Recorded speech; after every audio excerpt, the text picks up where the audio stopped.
A gente começa com um tema que tem gerado muita discussão dentro das igrejas: política. Tem gente que evita completamente e outros que se envolvem até demais.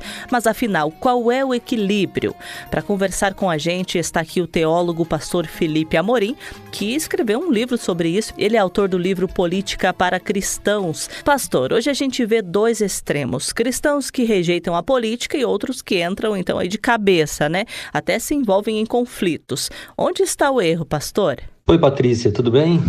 Olha, eu creio que o erro começa pela má compreensão do que é política. No Brasil, infelizmente, houve uma equivalência entre política e eleições. É muito comum a gente ouvir as pessoas dizendo assim: esse ano é ano de política, se referindo às eleições, né? Política é um conceito muito mais amplo do que isso. Política tem a ver com a convivência na sociedade, com a convivência no espaço público. E desse ponto de vista, todos nós nos envolvemos com política. A igreja se envolve com política quando ela faz ações sociais, quando ela ajuda os pobres, quando ela faz uma feira de saúde. Isso é diferente de se envolver em brigas partidárias, e eu acho que isso é o problema. Veja, os cristãos, em nome de se envolver na política, se envolvem nas brigas partidárias, e aí é um problema, porque o cristão não deveria estar posicionado nessa dicotomia, nessa polarização entre esquerda e direita, porque o cristão tem um ideal mais alto do que isso.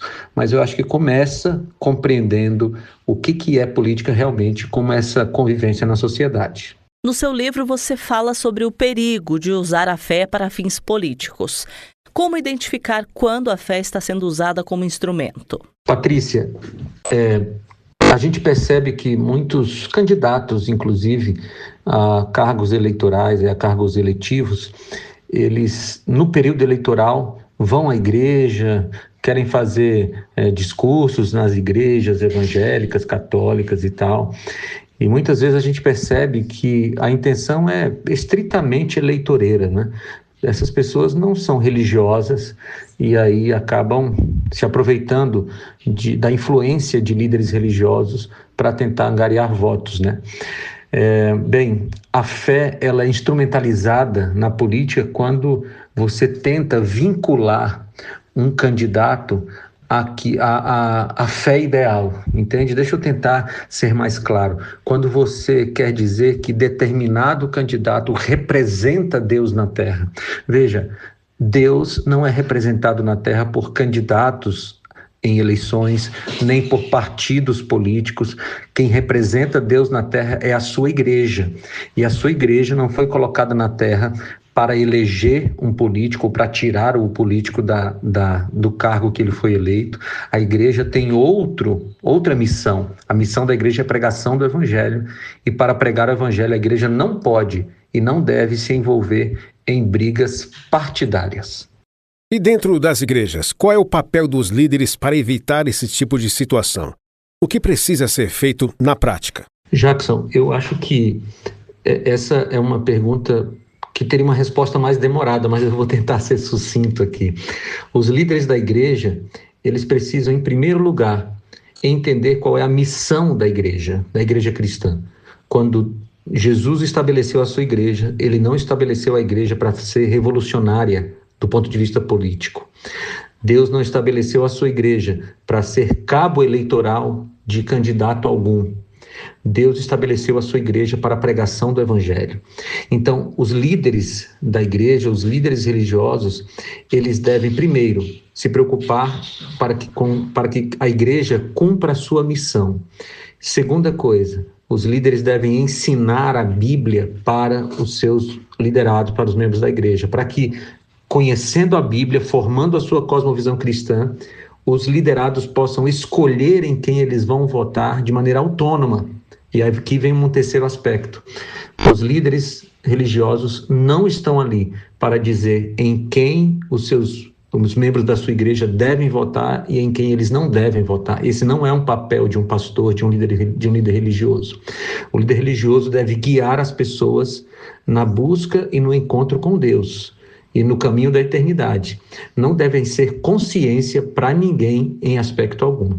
Hoje, nas redes sociais, a gente vê muito desrespeito, não é, pastor? Até entre cristãos. Então, como manter a fé e o caráter nesse ambiente tão polarizado?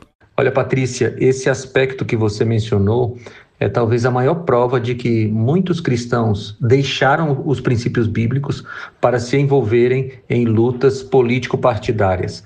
Porque muitos cristãos têm esquecido dos princípios da Bíblia de respeito ao próximo, têm esquecido de que as pessoas foram feitas à imagem e semelhança de Deus, têm esquecido que Deus derrama o seu amor de maneira igual sobre todas as pessoas, e esquecendo desses princípios bíblicos e de outros, têm acusado, têm ferido pessoas, têm levantado até mentiras sobre outras pessoas, ou mesmo ofendido outras pessoas em nome da política partidária. Veja, os cristãos, eles deveriam entender que até quando uma pessoa discorda da outra, deve ser com respeito. Uma pessoa discorda da outra, deve discordar sabendo que aquela pessoa com quem estamos falando também foi feita à imagem e semelhança de Deus e também é um filho de Deus. Então, eu acho que uma coisa que diminuiria muito essa disputa e essas ofensas nas redes sociais seria os cristãos respeitarem os princípios bíblicos de amor ao próximo e respeito ao próximo. O problema é que muitos cristãos abandonaram os princípios bíblicos e caíram de cabeça na luta político-partidária, levando como princípio de vida o que o partido fala e não o que a Bíblia fala. Agora, na sua visão, pastor, o que falta hoje para que o cristianismo seja mais forte do que as ideologias políticas? Jackson, para mim, essa pergunta nos leva ao centro da questão, porque o que acontece é que os cristãos hoje estão com um conhecimento bíblico, infelizmente, muito raso, né? Tem muitos cristãos vivendo de textos bíblicos que leem nas redes sociais todo dia, ou de um estudo raso da Bíblia. O que falta hoje para que a gente tenha um cristianismo que supera as ideologias políticas, as ideologias sociais e tudo mais, são cristãos mais profundos no texto bíblico. Sabe por quê? Porque quando a gente se aprofunda no texto bíblico, quando a gente conhece as Escrituras, nós julgamos a vida a partir das lentes da Escritura. E aí a gente olha para polarização, por exemplo, política, e a gente vai julgar isso e vai se posicionar à luz da Bíblia. E quando a gente se posiciona à luz da Bíblia, a gente não se posiciona nem à direita nem à esquerda. A gente se posiciona na posição bíblica, que está acima dessas duas.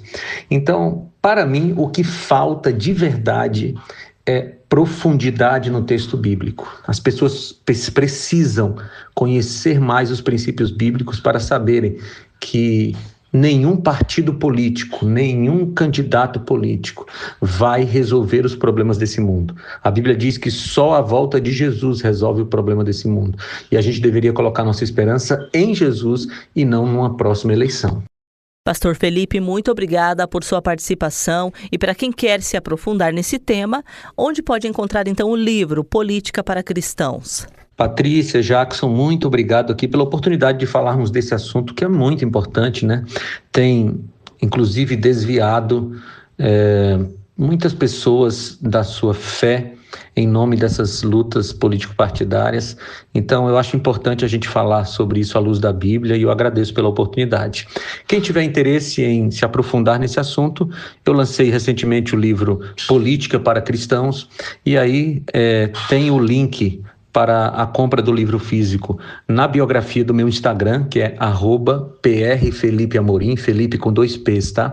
@PRFelipeAmorim.